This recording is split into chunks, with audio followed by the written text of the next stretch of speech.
Fraisse, entraîneur des trois quarts carcassonnais.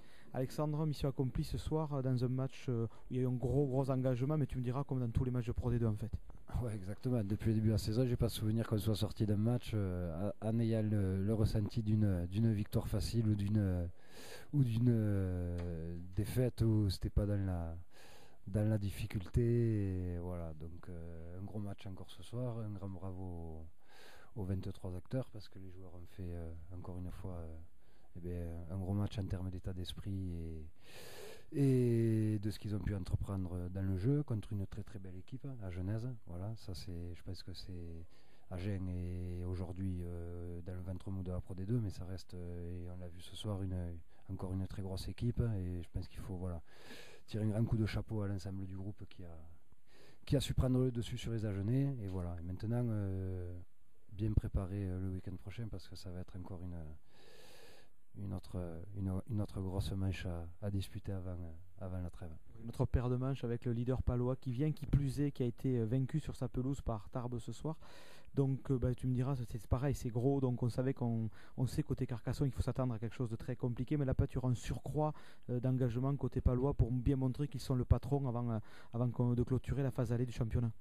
Bon, certainement. Après, moi, je reste persuadé d'une chose, c'est que perdu ou pas ce week-end chez eux, ils ne seraient pas venus en victime. Donc, pour nous, la donne, elle reste la même. On sera l'outsider face à l'ogre de la Pro D2. Et à nous de trouver les solutions techniques et de mettre derrière ça tous les ingrédients mentaux pour renverser une montagne le week-end prochain. Mais je reste persuadé que c'est dans nos cordes. Un petit mot, même si tu es l'entraîneur des trois quarts, sur la performance d'André Urzaké ce soir en numéro 3 qui a fait une très belle partie. Ah oui, André, l'ensemble du pack, et je dirais même l'ensemble des 23 joueurs. Voilà, je ne pense pas qu'aujourd'hui on puisse forcément dire c'est l'un ou l'autre. Je pense que c'est déjà un gros collectif.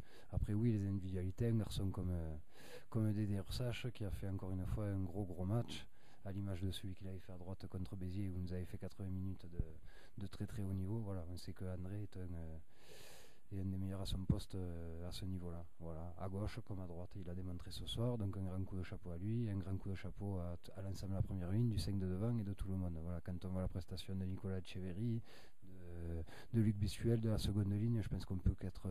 le rugby commence là, et voilà, et ils sont loin d'être pour rien dans la victoire de ce soir.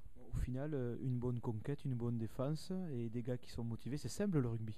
Ouais, quand tu gagnes, après tu dis toujours que c'est simple. Voilà, c'est surtout une remise en question permanente, beaucoup de travail parce que tout est loin d'être parfait. Donc il y a encore des deltas d'évolution et de progrès à réaliser.